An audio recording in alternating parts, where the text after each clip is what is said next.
everyone, and welcome to the starting point of our historical tour of Antigonish.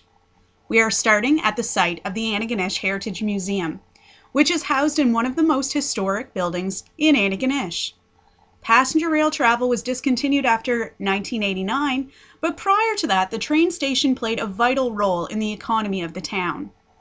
The building you see here was built in 1908 and was considered very impressive at the time. One of the most distinctive features was the flared awning-like roof, which offered waiting passengers protection from the elements. The station also featured a washroom and a separate waiting area for women so that they would not be offended by tobacco smoke. Long before the popularity of the automobile, the train was the best way to travel, and residents of Antigonish saw dignitaries, religious leaders, and politicians come and go on the train. Many people flocked to Antigonish on the train to attend the annual Highland Games, and often during special events, half-price rates were offered from Sydney, Truro, Halifax, and points in between. Many early sports teams also used the train to travel to their matches, and during the First World War, soldiers from Antigonish, town and county, marched down Main Street to the train station where they began their journey to the front lines. The train also brought many students to Antigonish to study at St. Yves, Mount St. Bernard, and St. Martha's School of Nursing. The train was also an important method of transporting livestock, fish, coal, lumber, and a variety of manufactured goods. Pens were built on the property of the station to hold the live cattle waiting for transport, and the station operated as an economic hub within the town. The train station made the import of goods and people easy. However, it also allowed people to leave the area. In fact, in a 50-year span from 1880 to 1930, the town and county of Antigonish lost over 50% of its population as people left in search of better economic endeavors. Following the discontinuation of the passenger service, the station remained empty until 1991, at which point the Antigonish Heritage Museum moved in and opened their doors to the public. From here, follow me up Main Street to our next location, and as we walk, consider that this street began as a footpath blazed out in 1798. It eventually developed into a cart road with houses built along the sides, and by 1917, Main Street Antigonish had been paved. The Kirk Building, or Kirk Block as it was called when it was opened by Adam Kirk in 1884, was an impressive sight in Antigonish. Built 3 stories high with a flat roof and rounded arched windows, it would have stood out in stark contrast to the other stores in town, which were built from rough lumber with false facades and gabled roofs looking more residential than commercial. The Kirk Block was one of the first large-scale department stores to open in the entire province, and you could purchase hardware, clothing, carpet, furniture, boots, shoes, household goods, and groceries. And if there was something that you wanted that they didn't have, you could order it through mail or telegraph. In addition to the department store, until 1906, the Kirk Block also housed the Merchants' Bank, with the bank manager living in an apartment upstairs. After his death, Adam Kirk's sons went on to run and expand the business, and over the years, various business enterprises have called the Kirk Block their home. The sandstone still bears the name Kirk Block, and the year it was placed, 1883. Imagine what Adam Kirk would think, knowing his building is still one of the most impressive structures in downtown Antigonish. Moving along, we continue our way up Main Street. Our next historic site is a rather odd-shaped building built in 1906. The Royal George Hotel had a castle-like appearance and was a 3- and 4-story hotel with a flat roof, an enclosed second-story veranda, and a hexagonal tower-shaped gazebo. A luxury hotel of its time, the Royal George boasted electric lights, indoor facilities, and a dining menu to challenge any in the province.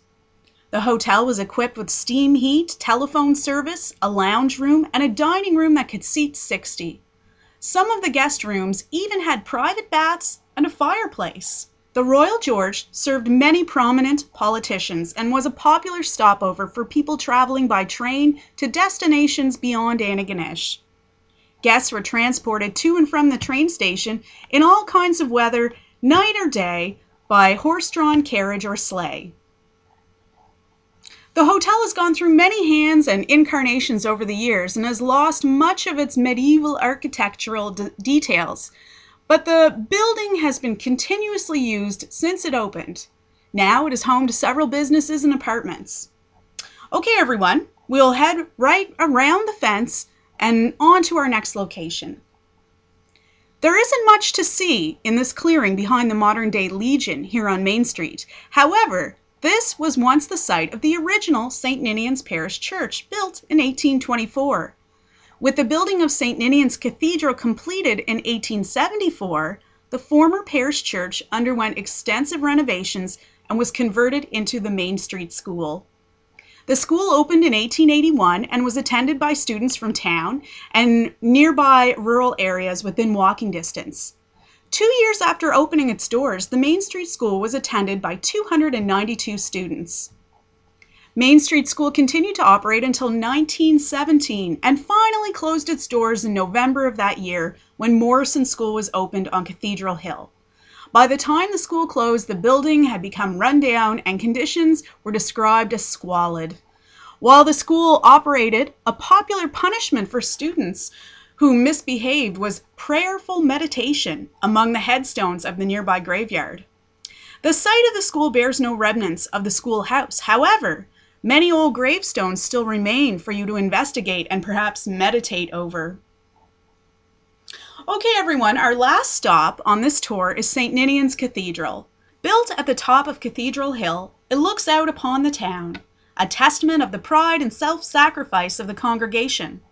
The style of the new cathedral was a big change from the traditional small-scale wooden churches of rural Nova Scotia, and the donated labor of the congregation was crucial to its building and financing. The parishioners pledged their labor 3 days a week, and the women of the congregation raised funds by holding an annual bazaar in conjunction with the local Highland Games. The building materials for the cathedral included massive limestone and sandstone blocks weighing up to 2 tons, which had to be transported from Brierley Brook and North Grant. When a ship wrecked in Morristown, the lumber it was carrying was purchased and quickly transported to town by the parishioners using horse-drawn wagons and sleighs. The scale of this building project was so huge that years later, people would recall looking out over the various approaches to the village and seeing an endless caravan of horse-drawn vehicles in an unbroken chain to the site of their cathedral.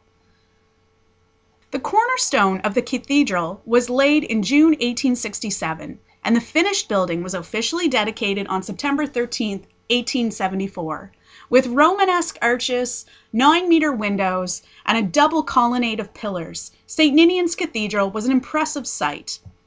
In tribute to the Scottish ancestry of many parishioners and the Irish roots of the master builder Sylvester O'Donoghue, a carving over the entrance depicts a cluster of shamrocks and 2 sprigs of thistle. The interior decorations, which included impressive frescoes, was created between 1899 and 1903 by a team of artists led by Quebec-born artist Ozias Leduc. For their labor, they were paid 35 cents an hour. Over 100 years later, the cathedral still stands as an impressive structure and a focal point within the town. This marks the end of our tour. I hope that you enjoyed learning about some of our history here in Antigonish that continues to live on today through our classic buildings.